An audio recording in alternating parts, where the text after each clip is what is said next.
ओम शांति। ओम शांति। आज प्यारे प्यारे बाबा ने हम बच्चों को ध्यान खिंचवाया है कि बच्चे समय भी कैसा है, जीवन का भी क्या भरोसा है, इसलिए भविष्य 21 जन्मों के लिए इंश्योर कर दो। कई बच्चे ऐसे भी हैं जिन्होंने इंश्योर किया है लेकिन सेवा नहीं करते हैं, खाते पीते रहते हैं, तो उनको क्या मिलेगा? खाया पिया जो दिया तो वो तो समान हो गया।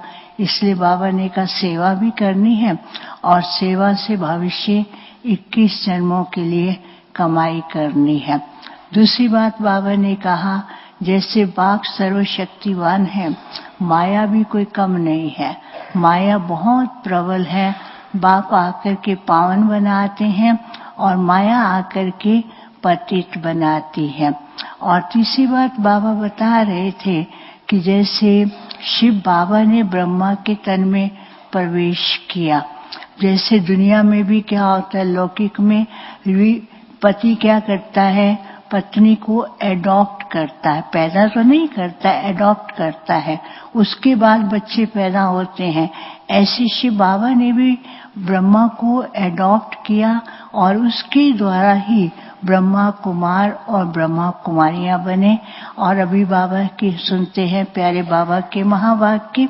आज की तारीख है 6 दिसंबर 2023।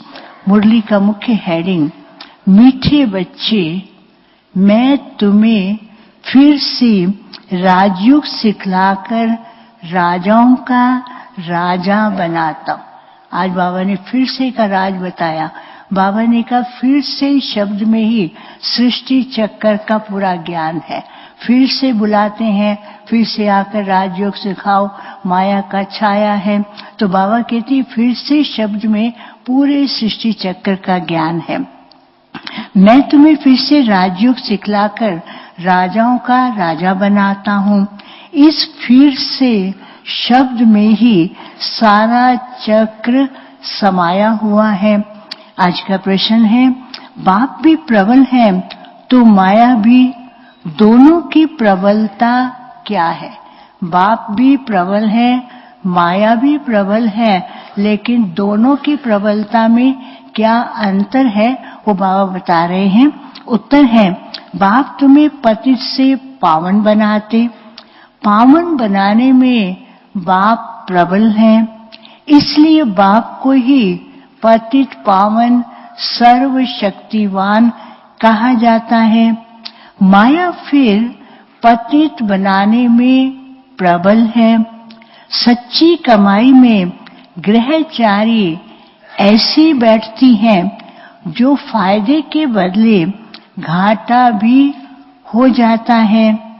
विकारों के पीछे माया तवाई बना देती। तवाई जैसे ना ऐसा होता है कि उसको समझ नहीं आता है, वो देखेगा इधर, बोलेगा इधर, चलेगा इधर, उसको कहते हैं सिंधी शब्द है जिसका अर्थ है तवाई। मीन्स उसकी अंदर से जजमेंट क्या है वो उसको नहीं मालूम पड़ती है। तो बाबा कहते हैं विकारों के पीछे माया तवाई बना देती है। इसलिए बाबा कहते बच्चे देही अभिमानी बनने का पुरुषार्थ करो। आज का गीत है, हमें उन राहों पर चलना है जहां गिरना और संभलना है। ओम शांति। तुम बच्चों को किन राहों पर चलना है? जरूर राह बताने वाला भी होगा। मनुष्य तो रॉन्ग राहों पर चलते हैं तब तो दुखी होते हैं। अब कितने दुखी हैं क्योंकि उनकी मत पर नहीं चलते। अनेक रास्ते हैं, बाबा की श्रीमत पर नहीं चलते हैं तो कितने दुखी हैं। अभी कितने दुखी हैं क्योंकि उनकी मत पर नहीं चलते। सब उल्टी मत पर चलते आए हैं। जब से उल्टी मत देने वाला रावण का राज्य शुरू हुआ है। उल्टी मत पर कब से चलना शुरू किया? बाबा कहते जब से उल्टी मत देने वाला रावण का राज्य शुरू हुआ है। बाप समझाते हैं तुम इस समय रावण की मत पर हो, तब हर एक का ऐसा बुरा हाल हुआ है। सब अपने को पतित कहते हुए, कहते ना हम पतित हैं, पावन बनाने के लिए आओ, सब अपने को पतित कहते भी हैं।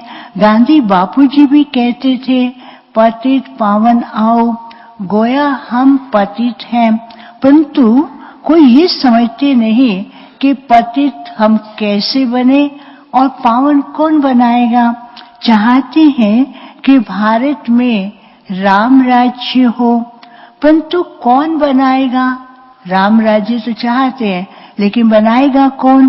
गीता में बाप ने सब बातें समझाई हैं, परंतु गीता के भगवान का नाम ही उल्टा लगा दिया है। बाप समझाते हैं कि तुमने ये क्या कर दिया? गीता का ज्ञान देने वाला कौन है? मैं हूँ, लेकिन तुमने ये क्या कर दिया? बाप समझाते हैं तुमने क्या कर दिया है। क्राइस्ट की बाइबल में पोप का नाम दे तो कितना नुकसान हो जाएगा। क्राइस्ट का बाइबल है, उसमें अगर पोप का या अन्य कोई भी नाम देंगे तो कितना ऊपर नीचे हो जाएगा, नुकसान हो जाएगा। क्राइस्ट के बाइबल में पोप का नाम डाल दें तो कितना नुकसान हो जाए। ये भी ड्रामा है। बाप बड़े से बड़ी भूल समझाते हैं। वह आदि मध्य अंत का ज्ञान गीता में है। बाप समझाते हैं मैं फिर से, अब फिर से शब्द क्या आता है? पहले भी बनाया था, अभी भी बना रहा हूं, फिर बनाऊंगा। मैं फिर से तुमको राजाओं का राजा बनाता हूं। तुमने 84 जन्म कैसे लिए ये तुम भी नहीं जानते हो। पहले हमने कैसे लिए, कब से लेते आ रहे, वो तो कुछ भी पता नहीं। अभी बाबा आए तो बाबा बताते, ये तुम भी नहीं जानते हो, हम बताते हैं। कोई ये बातें बता नहीं सकता है, हम बताते हैं। ये कोई भी शास्त्र में नहीं है। शास्त्र तो अनेक हैं, भिन्न भिन्न मतें हैं। गीता माना ही गीता, बाबा पक्का करा रहे, गीता का ज्ञान माना ही गीता। तो गीता माना ही गीता। जिसने गीता गाई है उसने ही राय दी है। कहती है मैं तुमको राजयोग सिखाने फिर से आया हूं। तुम पर माया का परछाया पड़ गया। एक गीत है ना कि फिर आकर के माया का परछाया है, तो बाबा कहते हैं क्या हालत हो गई है, तुम पर माया का परछाया पड़ गया है, अभी फिर से मैं आया हूं। उसमें भी फिर से आ जाओ गीता ज्ञान देने, माया का परछाया है। तो बाबा कहते अब तुम पर माया का परछाया पड़ गया है, अभी फिर से मैं आया हूं। गीता में भी कहते हैं हे भगवान फिर से गीता सुनाने आओ, अर्थात फिर से गीता की नॉलेज दो। गीता में ही ये बात है कि आश्रय सृष्टि का विनाश और दैवी सृष्टि की स्थापना फिर से होती है। बाबा फिर से शब्द को क्लियर कर रहे हैं, क्योंकि गीता में भी लिखा हुआ है, गीत में भी फिर से गाते रहते हैं, तो फिर से करने के लिए बाबा को आना पड़ता है। दैवी सृष्टि की स्थापना फिर से होती है, फिर जरूर कहेंगे, फिर मीन्स पहले भी, अभी भी, फिर जरूर कहेंगे। गुरु नानक फिर से आएगा अपने समय पर, चित्र भी दिखाते हैं। श्री कृष्ण भी फिर से वही मोर मुकुट वाला होगा। अगर मोर मुकुट वाला नहीं है तो लोग पहचानेंगे नहीं। अगर कहें कि श्री कृष्ण आया बिना मोर मुकुट के, कितना भी समझाओ नहीं पहचानेंगे। तो बाबा कहते फिर से मोर मुकुट वाला होगा। तो ये सब राज गीता में है, परंतु भगवान को बदल दिया। गीता के भगवान कौन है, नाम बदल दिया है। हम ऐसे नहीं कहते कि हम गीता को नहीं मानते। अब कोई दुनिया वाले पूछते हम गीता को मानते या नहीं मानते, बाबा कहते उनको बताओ कि हम ऐसे थोड़ी कहते हैं कि हम गीता को नहीं मानते, हम तो ये बताते कि गीता का भगवान कौन है। हम ऐसे नहीं कहते कि हम गीता को नहीं मानते, परंतु उसमें जो ये उल्टा नाम मनुष्यों ने डाला है उसको बाप आकर के सीधा करके समझाते हैं। ये भी समझाते हैं कि हर एक आत्मा में अपना अपना पार्ट नूंधा हुआ है। सब एक समान तो नहीं हो सकते, हर एक का पार्ट अपना किसका कैसा है, तो बाबा कहते सब एक जैसे तो नहीं हो सकते ना, सब एक समान तो नहीं हो सकते। जैसे मनुष्य माना मनुष्य है मनुष्य, लेकिन हर एक की एक्टिविटी, हर एक का कर्तव्य, हर एक का रंग रूप सब अलग है। वैसे आत्मा माना आत्मा, परंतु हर एक आत्मा में अपना पार्ट भरा हुआ है। ये बातें समझाने वाला बड़ा बुद्धिमान चाहिए। बाप जानते हैं कौन समझा सकते हैं, कौन सर्विस करने में समझदार है और किन की लाइन क्लियर है। तीन बातें, कौन समझा सकते हैं, कौन सर्विस करने में समझदार है और कौन हो सकते हैं जिनकी बुद्धि की लाइन क्लियर होगी।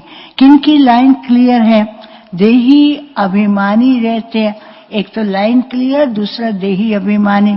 कौन सर्विस, अच्छा सबसे कौन सर्विस में समझदार है, किसकी लाइन क्लियर है, देही अभिमानी रहते हैं। सब तो परिपूर्ण देही अभिमानी अभी नहीं बने हैं, ये तो अंत में रिजल्ट होगी।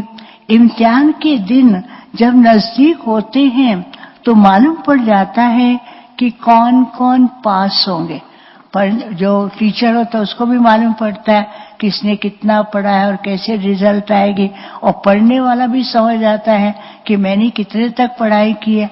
जिसने अच्छी पढ़ाई की होती है वो रिलैक्स होता है, जिसने पढ़ाई नहीं की होती उसकी हालत देखने की होती है। इतना टेंशन होता है, इतना टेंशन होता है, हर बात में उसको टेंशन, और टेंशन में जो पढ़ा है वो भी भूल जाता है और उसमें भी उसको टेंशन हो जाता है। तो बाबा कहते टीचर्स भी समझ सकते हैं और बच्चे भी समझते हैं कि ये सबसे तीखा है। वहां तो ठगी आदि हो सकती है, दूसरी पढ़ाई में क्या करते हैं, ठगी कर लेते हैं, नकल कर लेते हैं, इधर से उधर कर लिया, लेकिन बाबा कहते यहाँ तो ठगी नहीं हो सकती है। वहां तो ठगी आदि भी हो सकती है, यहाँ तो ये बात हो न सके। ये तो ड्रामा में नूंद है, कल पहले वाले ही निकलेंगे। हमें पता चलता है सर्विस की रफ्तार से, बाबा पहचान जाते हैं उनकी सेवा से, उनकी धारणा से, उनके पुरुषार्थ से। तो बाबा कहते हमें पता पड़ता है सर्विस की रफ्तार से। इस सच्ची कमाई में घाटा और लाभ ग्रहचारी तो आती जाती है। माया भी बड़ी प्रबल है, माया भी कोई कम नहीं है, माया भी बड़ी प्रबल है और बाबा प्रबल है पावन बनाने में। बाबा भी सर्वशक्तिमान पावन बनाने में, और माया भी प्रबल है पतित बनाने में। बाबा प्रबल है पावन बनाने में, इसलिए उनको सर्वशक्तिवान पतित पावन कहा जाता है। फिर माया प्रबल है पतित बनाने में। देखो दोनों प्रबल है, वो पतित बनाने में और बाबा पावन बनाने में। सतयुग में तो माया होती ही नहीं, वह है ही वॉइसलेस वर्ल्ड। अभी है एकदम विशियस वर्ल्ड। विशियस वर्ल्ड भी है, लेकिन बाबा कहते एकदम, एकदम इस बिल्कुल गिरा हुआ।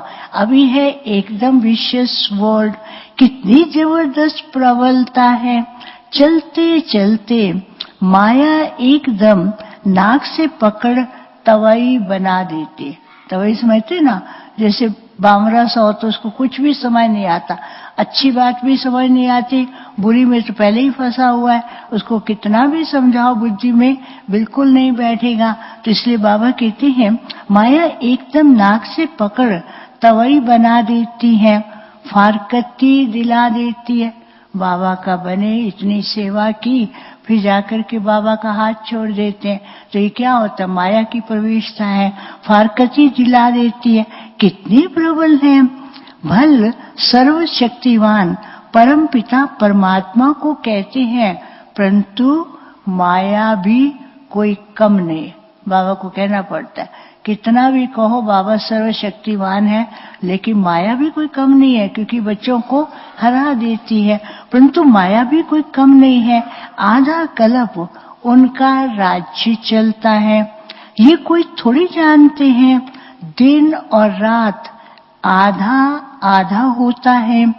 ब्रह्मा का दिन और ब्रह्मा की रात। फिर भी सतयुग को लाखों वर्ष और कलयुग को कितने वर्ष दे देते हैं। वो लोगों ने क्या किया, लाखों वर्ष आयु दे देते हैं।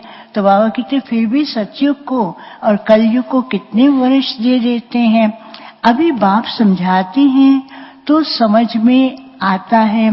ये तो बिल्कुल राइट है। बाप बैठ पढ़ाते हैं। कलयुग में मनुष्य थोड़ी गीता का राजयोग सिखाए। कलयुग में मनुष्य थोड़ी गीता का राजयोग सिखाए, राजाओं का राजा बनाएंगे। ऐसे तो कोई है नहीं। है कोई कलयुग में राजाओं का राजा बना? जो राजा है उनको भी गिराते रहते हैं। ऐसे तो कोई है नहीं जिसकी बुद्धि में हो कि हम राजयोग सीख राजाओं का राजा बनेंगे। वो गीता पाठशालाएं तो अनेक है। और दूसरी गीता सुनाते हैं ना, वहां भी गीता पाठशाला अनेक है, गीता का ज्ञान सुनाते हैं। लेकिन हम ही राजा बनेंगे राजयोग सीख के, वो तो नहीं जानते ना। तो बाबा गीता बताते हैं कि गीता पाठशालाएं तो अनेक हैं, परंतु कोई राजयोग सीख राजाओं का राजा व रानी बन नहीं सकते। कोई भी एम एंड ऑब्जेक्ट राजाई पाने का है ही नहीं। यहाँ तो कहते हो हम बेहद के बाप से भविष्य सुख की राजाई पाने के लिए पढ़ते हैं। उस भक्ति में, उस गीता पढ़ने में और यहाँ पढ़ने में कितना अंतर है। यहाँ हम कहते पढ़ाई करके हम राजाई पद पाएंगे, और उन लोगों का कोई भी एम एंड ऑब्जेक्ट नहीं है। यहाँ तो कहते हो कि हम बेहद के बाप से भविष्य सुख की राजाई पाने के लिए पढ़ते हैं। पहले पहले तो अलफ पर समझाना है, गीता पर ही सारा मदान है। मनुष्यों को कैसे पता पड़े कि सृष्टि चक्र कैसे फिरता है, हम कहाँ से आए हैं, फिर कहाँ जाना है। जब बाबा ऐसे गीता की बात करते हैं ना, तो हमारे ब्रिजमन भाई को भी बहुत होता है कि गीता का भगवान को कौन है, इसको स्पष्ट करें। एक दो कॉन्फ्रेंसेस तो यहाँ भी रखी है। अभी एक कॉन्फ्रेंस ORC में रखी है, 8 तारीख से लेकर के 11 तारीख तक है। 8 को आना, 9, 10, 11 को जाना। वहां पर भी गीता के भगवान पर उन्होंने ORC में कॉन्फ्रेंस रखी है। काफी महात्माएं, संत आदि भी आने वाले हैं। तो बाबा कहते उनको स्पष्ट करो। जब उनको स्पष्ट होगा ताकि उनको बुद्धि में आएगा कि भगवान एक है, वही सिखाने वाला है। तो बाबा कहते हैं हम कहाँ से आए हैं, फिर कहाँ जाना है, कोई को भी पता नहीं है।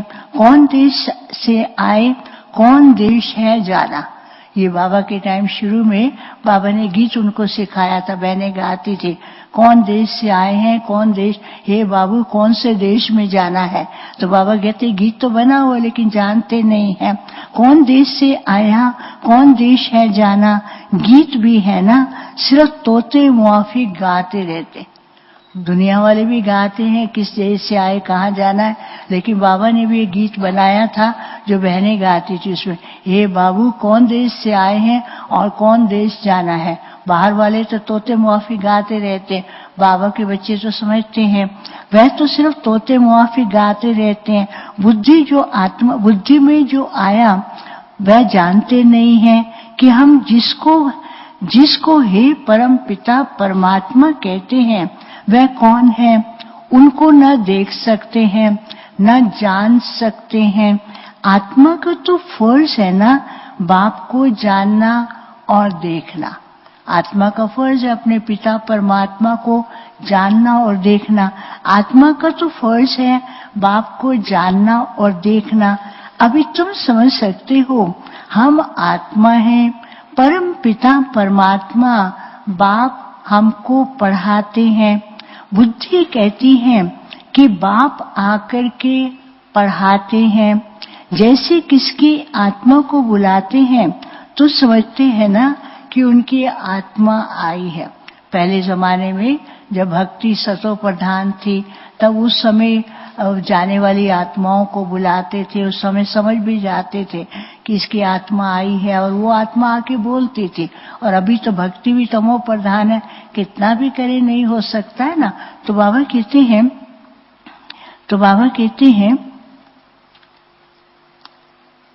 बुद्धि के तुम तो समझ सकते हो हम आत्मा है, हमारा वह बाप है, बाप से जरूर वर्षा मिलना चाहिए। तो हम दुखी क्यों हुए हैं? मनुष्य तो कह देते कि बाप ही सुख दुख देने वाला है। मनुष्य तो कह देते कि बाप ही सुख दुख देने वाला है। भगवान को गाली देते रहते हैं। वह है आसुरी संतान। जैसे कल पहले कहा है वैसे कहते हैं।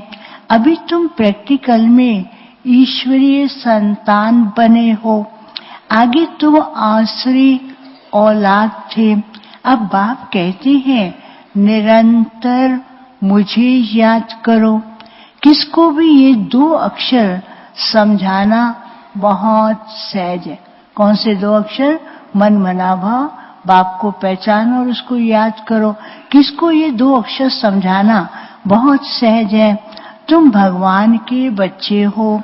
भगवान ने स्वर्ग रचा, अब नरक बना है, फिर स्वर्ग बाप ही रचेंगे। बाप हमको राजयोग सिखला रहे हैं, स्वर्ग की स्थापना कर रहे हैं। अच्छा, शिव को नहीं जानते हो? बाबा के तुमको पूछो, अच्छा तुम शिव को नहीं जानते हो? दुनिया में तो सब मानते हैं। अच्छा, शिव को नहीं जानते हो? प्रजापिता ब्रह्मा को भी रचने वाला वह बाप है, तो जरूर ब्रह्मा द्वारा ही तो सिखाएंगे। प्रजापिता ब्रह्मा पैदा नहीं, उसको रचा जाता है, तो रचने वाला कौन है? बाप। तो उसके द्वारा ही तो सिखाएंगे। अभी शूद्र वर्ण है, हम ब्राह्मण से देवता क्षत्रिय बनेंगे। नहीं तो विराट रूप क्यों बनाया? ब्राह्मण से देवता क्षत्रिय वैश्य शूद्र बनेंगे। बाबा कहते ये विराट रूप है ना, नहीं तो ये विराट रूप क्यों बनाया है? चित्र ठीक है परंतु समझ नहीं सकते। शूद्रों को ब्राह्मण कौन बनाएंगे? बाबा उनको कहते क्वेश्चन दे, उनको पूछो शूद्र वर्ण को ब्राह्मण कौन बनाएंगे? जरूर प्रजापिता ब्रह्मा चाहिए। उनको कैसे एडॉप्ट किया? बाबा ये समझाने के लिए बता रहे हैं। कहते ना ब्रह्मा सृष्टि का रचयिता है, तो ब्रह्मा चाहिए, लेकिन उसको कैसे एडॉप्ट किया है? जैसे तुम कहते हो ये मेरी स्त्री है, उनको मेरी किसने बनाया? लौकिक की बात बाबा बता रहे हैं कि वो कहता है कि मेरी पत्नी है, मेरी स्त्री है, लेकिन वो कैसे बने? उसको एडॉप्ट किया ना, पैदा तो नहीं किया ना। तो बाबा कहते हैं जैसे कहते हो ये मेरी स्त्री है, उनको मेरी कैसे बनाया? ये मेरी है, ये तुमने कैसे बनाया? एडॉप्ट किया। बाप भी कहते हैं मुझे भी तो माता पिता कहते हो। बाबा को भगवान को कहते हैं तुम माता पिता, तो माँ पिता तो है लेकिन माता कैसे है? तो बाप कहते हैं मुझे भी तो माता पिता कहते हैं। मैं बाप तो हूँ लेकिन मेरी कहाँ से लाऊं?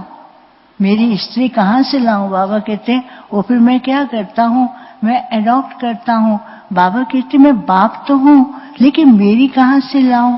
तो इनमें प्रवेश कर इनका नाम ब्रह्मा रखता हूँ। बाबा ने इनका नाम ब्रह्मा रखा, हम लोगों ने नहीं रखा। शुरू में बहुत बहस करते थे, आजकल तो नहीं करते। शुरू में बहुत बहस, इसका नाम ब्रह्मा क्यों रखा है? तो हम बाबा के बच्चे भी तो होशियार होते हैं, वो कहते अच्छा कोई बात नहीं, हम इसका नाम नहीं रखते, तुम्हारा ही रख देते। कहते नहीं मेरा मत रखो, क्योंकि वो क्वालिटी चाहिए ना, वो गुण चाहिए। बाबा ने रखा, हमने थोड़ी रखा, भगवान ने रखा है। तो बाबा कहते हैं इनमें प्रवेश कर इनका नाम ब्रह्मा रखता हूँ। स्त्री एडॉप्ट की जाती। और दूसरा अच्छा राज है कि स्त्री को पैदा नहीं करते हैं, लेकिन एडॉप्ट की जाती हैं। जैसे लौकिक बाप स्त्री को एडॉप्ट कर कुख वंशावली रचते हैं, बाबा ने फिर इनमें प्रवेश कर इनको एडॉप्ट कर इनके मुख द्वारा मुख वंशावली बनाई है। तुम कहते हो हम ब्राह्मण और ब्राह्मणियां हैं, जरूर इनका ही नाम ब्रह्मा है।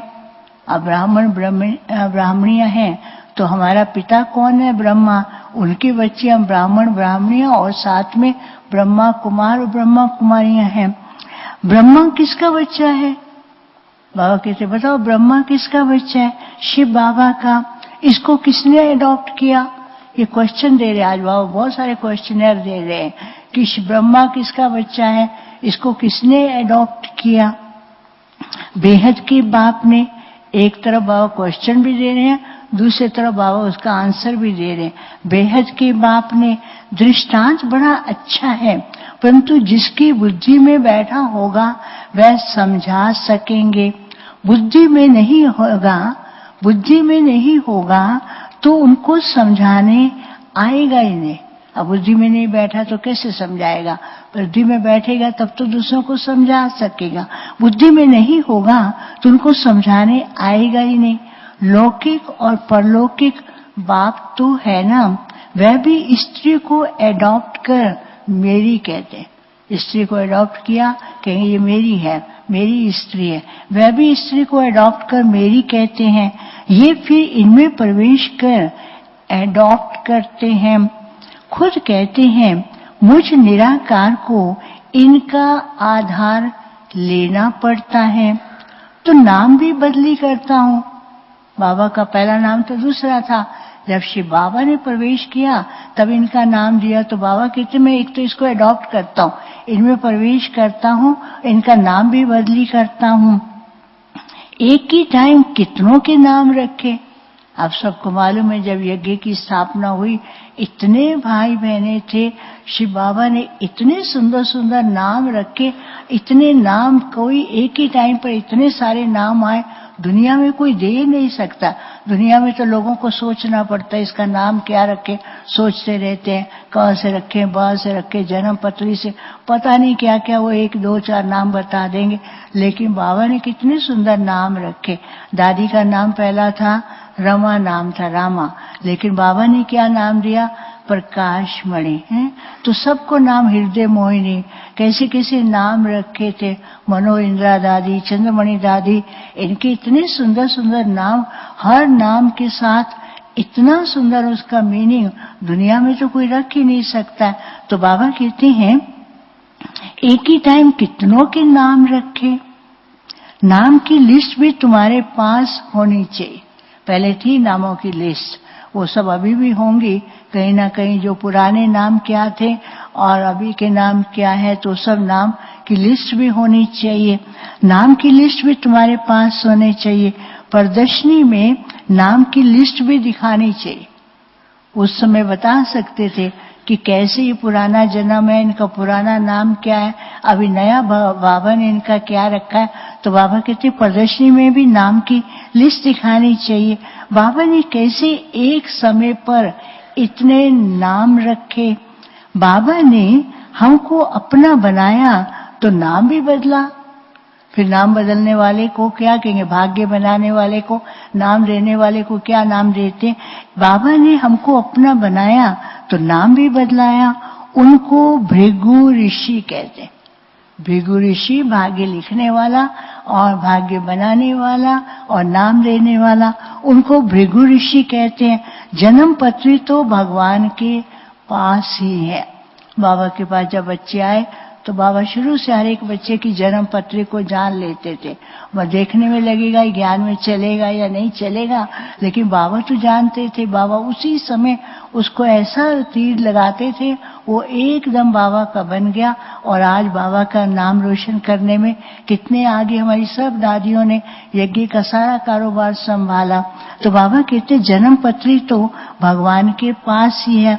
वंडरफुल नाम है, ऐसे नाम तो कोई लिख ही नहीं सकता है। लिख सकता है कोई, बता सकता है, जो विशेषता उसी हिसाब से नाम। तो बाबा ने कहा वंडरफुल नाम है। अब सभी तो है नहीं, अब नाम भी ऐसे दिए। दादी ने जो कार्य किया, प्रकाश मणि नाम, कितना सारे विश्व के अंदर बाबा का संदेश फैलाया। दीदी मनमोहिनी, सबके मन को जीतने वाली, इतनी होशियार, हर एक के मन में क्या चल रहा है 1 सेकंड में पहचान लेती थी। कहेगी इधर आओ, तुम्हारे क्या चल रहा था। वो कहेगा नहीं दीदी कुछ नहीं। दीदी कहती अच्छा तुम यही सोच रहा था ना। एकदम एक्यूरेट करती थी। और मनोहर दादी तो सारा टाइम हंसाती ही रहती थी, कितना बहलाती थी। तो बाबा ने भी नाम ऐसे उनको दिए। तो बाबा कहते हैं वंडरफुल नाम है। अब सभी तो है नहीं, कोई तो आश्चर्यवत भागंती हो गए। आज है कल है नहीं। नंबर 1 दुश्मन है काम। ये काम विकार बहुत तंग करता है, उस पर जीत पानी है। गृहस्थ व्यवहार में इकट्ठे रहकर उस पर जीत पानी है। ये है प्रतिज्ञा। कौन सी प्रतिज्ञा? कि इकट्ठे रह करके काम विकार को जीतना है। ये प्रतिज्ञा है। अपनी वृत्ति देखनी है, कर्म इंद्रियों से विकर्म नहीं करना है। तूफान तो सबको आते हैं, लेकिन डरना नहीं है। बाबा से बहुत बच्चे पूछते हैं बाबा ये धंधा करें व नहीं करें। बाबा ने क्या जवाब दिया होगा? बहुत अच्छा जवाब दिया बाबा ने। कई पूछते थे, और जो पूछता है इसका मतलब उसको संशय है। तो बाबा को पूछता है कि मैं ये करूं या ना करूं। उसमें बहुत वंडरफुल बातें होती थी। मन होता तो वही करना है जिसके लिए बाबा ना करेंगे। फिर बाबा को पूछते थे बाबा ये करे या ना करे। तो बाबा ने कितना अच्छा बताया। बाबा लिखता है मैं तुम्हारे धंधे आदि को देखने आया हूं क्या? मुझे तो बुलाया पति से पावन बनाओ, स्वर्ग में ले चलो। मैं तुम्हारे धंधे को देखने आया हूं क्या? बाबा लिखते हैं मैं कोई तुम्हारे धंधे आदि को देखने आया हूं क्या? मैं तो टीचर हूं पढ़ाने के लिए। धंधे की बात हमसे क्यों पूछते हो? बाबा कहते तुम नहीं समझ सकते, जो धंधा करता है वो समझ भी जाता है ना। तो बाबा कहते धंधे की बात हमसे क्यों पूछते हो? मैं तो राजयोग सिखाता हूं। रुद्र यज्ञ भी गाया हुआ है, श्री कृष्ण यज्ञ नहीं। रुद्र यज्ञ भी गाया हुआ है, श्री कृष्ण यज्ञ नहीं। बाप कहती हैं लक्ष्मी नारायण में ये सृष्टि चक्र का ज्ञान ही नहीं। जब वो सतयुग में लक्ष्मी नारायण बन जाते हैं उनके पास ज्ञान नहीं है, क्योंकि पता पड़ जाए हम नीचे उतरेंगे तो वो खुशी गायब हो जाएगी। तो बाबा कहते हैं कि लक्ष्मी नारायण में ये सृष्टि चक्र का ज्ञान ही नहीं। अगर ये मालूम हो कि 16 कला से फिर 14 कला बनना है तो उसी समय ही राजाई का नशा उड़ जाए। वहां तो है ही सदगति। सदगति दाता तो एक ही है। वही आकर के युक्ति बताते हैं कि कैसे सदगति को पाना है। वही आकर के युक्ति बताते हैं, दूसरा कोई बतला न सके। पहले पहले ये बात उठाओ। अब गीता की बात चल रही ना, पहले पहले बात उठाओ कि ये किसने कहा कि काम महाशत्रु है। गीता में भी तो लिखा हुआ है ना। तो बाबा की तो उनको समझाओ, पहले पहले ये बात उठाओ कि ये किसने कहा कि काम महाशत्रु है। ये भी गाते हैं विशियस वर्ल्ड और वाइसलेस वर्ल्ड। भारत में ही रावण को जलाते हैं, सतयुग में थोड़ी जलाएंगे। सतयुग में ना रावण है ना रावण का ज्ञान है। तो बाबा कहते सतयुग में थोड़ी जलाएंगे, सतयुग में थोड़ी जलाएंगे। अगर ये कहते हो कि वह अनादि है, सतयुग में था, तो फिर सब जगह दुख ही दुख होगा। फिर सतयुग स्वर्ग जो कहते राम राज्य चाहिए, तो अगर वो भी था फिर दुख ही दुख होगा। फिर स्वर्ग कैसे कहेंगे? ये बातें समझानी है। हर एक की रफ्तार अपनी है। बाबा बता रहे पुरुषार्थ की रफ्तार सेवा की रफ्तार अपनी है, हर एक की रफ्तार अपनी है। पता लग जाता है कि कौन अच्छी रफ्तार वाला है। संपूर्ण तो कोई बने नहीं है, बाकी हाँ सतो रजो तमो तो होते ही है। बाबा बता रहे पुरुषार्थ में सतो प्रधान अभी कोई बने नहीं है, सतो तक पहुंचे हैं, कोई रजो तक पहुंचे हैं, बाकी सतो रजो तमो तो होते ही है। बुद्धि हर एक की अलग अलग है। जो श्रीमत पर चलते हैं, जो श्रीमत पर नहीं चलते हैं, वह है तमो प्रधान बुद्धि। सीधा बाबा ने बता दिया, अगर बाबा की श्रीमत पर नहीं चलेंगे, तमो की बजाय बाबा ने क्या कह दिया, वह है तमो प्रधान बुद्धि। अपने को इंश्योर भी नहीं करेंगे तो भविष्य 21 जन्मों के लिए कैसे मिलेगा। मरना तो है ही, बाबा ने बता दिया, पता थोड़ी पड़ता है, कभी कुछ अचानक कुछ भी हो जाता है। तो बाबा कहते मरना तो है ही, तो क्यों ना इंश्योर करा देना चाहिए। ये सब कुछ उनका है तो परविश भी वही करेंगे। अब इंश्योर करेंगे तो पालना भी तो बाबा ही करेंगे ना, फिर सोचेंगे हमारी पालना कौन करेगा, क्या होगा। तो बाबा कहते हैं परंतु सर्विस तो परविश भी वह करेंगे। भल कोई सब कुछ देते हैं परंतु सर्विस नहीं करते। कईयों को ये अभिमान रहता है, मैंने ये दिया, मैंने इतना दिया, मैंने इतना, मैं क्यों करूं, मैं क्यों करूं। बाबा कहते जो दिया उससे 3 गुना तो खा लिया है और भी खाते रहेंगे, तो फिर रिटर्न में क्या मिलेगा। तो बाबा कहते हैं भल कोई सब कुछ देते हैं परंतु सर्विस नहीं करते, जो दिया वह खाते रहते हैं, तो बाकी जमा क्या होगा, कुछ भी नहीं। सर्विस का सबूत चाहिए। देखा जाता है कौन पंडे बन आते हैं। बाबा देखते थे कौन अच्छे अच्छे ग्रुप लेके आते हैं, बहनें लेकर के आती थी, दादियां लेके आती थी। तो बाबा कहते देखते हैं कौन पंडे बन करके आते हैं। नए बीके भी आपस में सेंटर चलाते, उनको भी ऑफरिंग दी जाती है। बाबा को खुशी, नए नए हैं, कोई टीचर भी नहीं है, आपस में मिलकर के सेंटर चला रहे हैं, बड़े प्यार से रहते हैं, बहुत अच्छी सेवा करते हैं। तो बाबा उनको रिटर्न में कितना प्यार देते हैं, उनको भी ऑफरिंग दी जाती है। ये नॉलेज तो बड़ी सहज है। वानप्रस्थ अवस्था वालों को भी जाकर समझाओ। वानप्रस्थ अवस्था कब होती, अब उनको क्या समझाएंगे, अभी तो सबकी वानप्रस्थ अवस्था है। तो बाबा कहते उनको भी समझाओ, किसी का कोई भरोसा थोड़ी है। तो बाबा कहते वानप्रस्थ अवस्था वालों को भी समझाओ, वानप्रस्थ अवस्था कब होती है। बाप ही गाइड बन सबको ले जाएंगे। तुम जानते हो कि बाप ही कालों का काल है, तो हमको क्या होना चाहिए, हमें तो खुशी से उनके साथ चलना। बाबा को कालों के काल के नाम से दुनिया डरती है और बाबा के बच्चे खुश होते हैं। तुम जानते हो बाप ही कालों का काल है, हम तो खुशी से बाबा के साथ इकट्ठा जाना चाहते, अलग अलग नहीं, बाबा के साथ इकट्ठा जाना चाहते हैं। तो पहले पहले तो मुख्य बात ये उठाओ कि गीता का भगवान कौन है, जिसने रचना रची। लक्ष्मी नारायण को राजयोग किसने सिखाया, उनकी भी राजधानी स्थापन हो रही है और कोई राजधानी स्थापन करने आते ही नहीं। स्वर्ग बनाना, लक्ष्मी नारायण की राजधानी स्थापन करना, ये केवल बाप का काम है और कोई नहीं आते हैं, और कोई राजधानी स्थापन करने आते ही नहीं।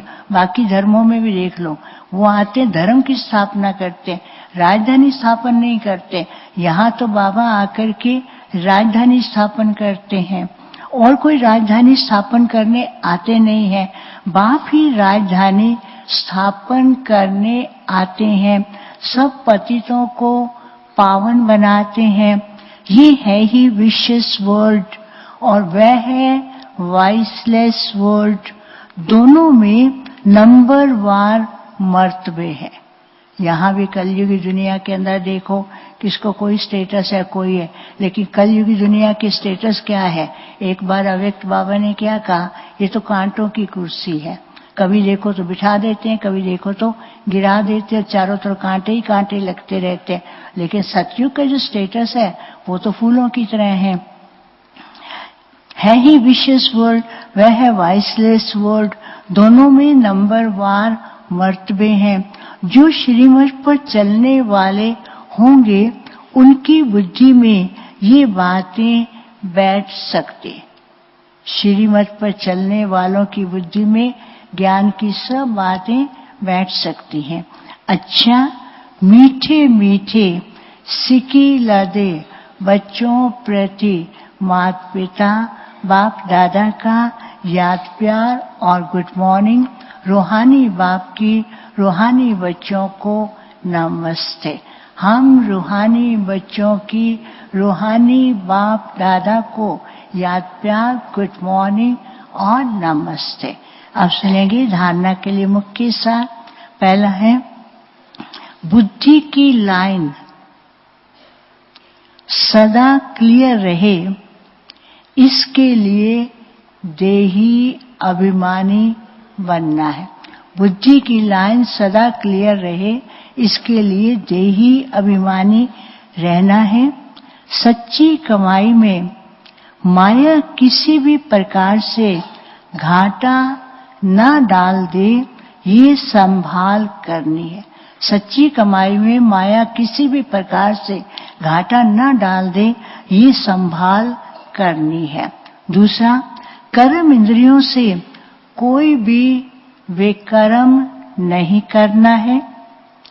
इंश्योर करने के बाद सर्विस भी जरूर करनी है।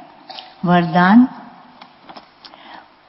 माया को दुश्मन के बजाय पाठ पढ़ाने वाली सहयोगी समझ एक रस रहने वाले माया जीत भव।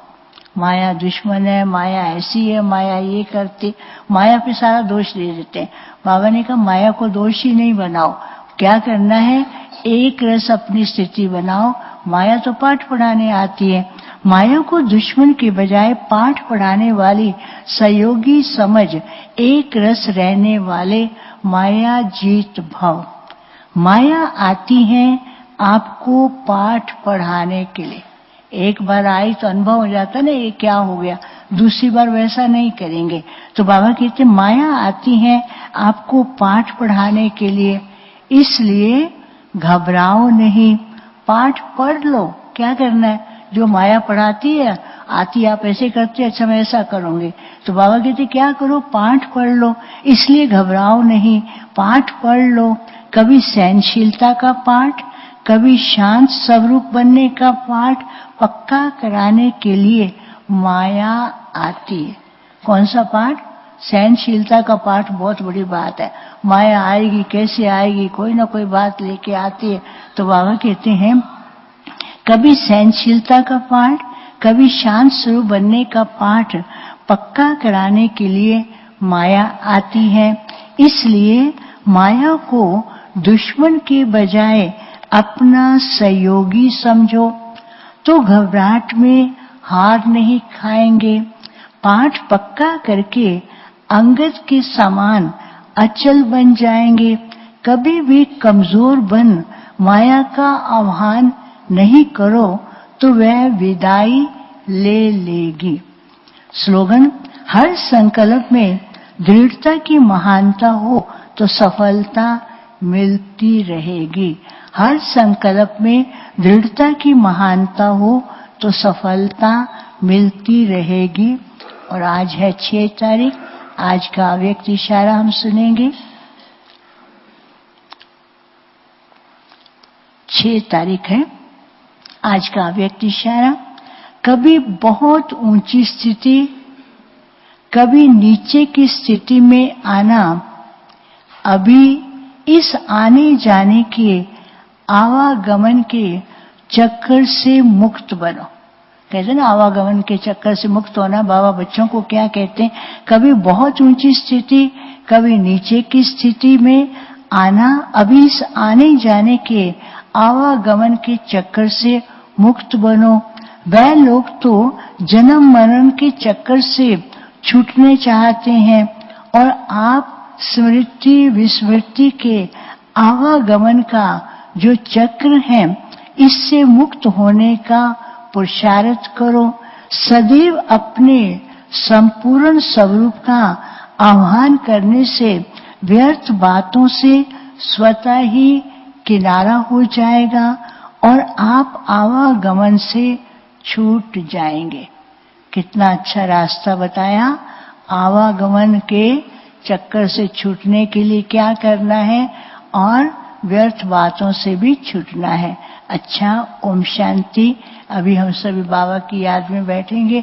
इस ग्रुप के डबल विदेशी तो कई जा रहे हैं, नए ग्रुप का आने का 1-2 दिन में होगा, तो आज डबल विदेशियों का कोई प्रोग्राम नहीं रखा है। जो भी है वो बाबा के कमरे में योग करेंगे और अपना पुरुषार्थ करेंगे। अच्छा, ओम शांति। अभी हम सभी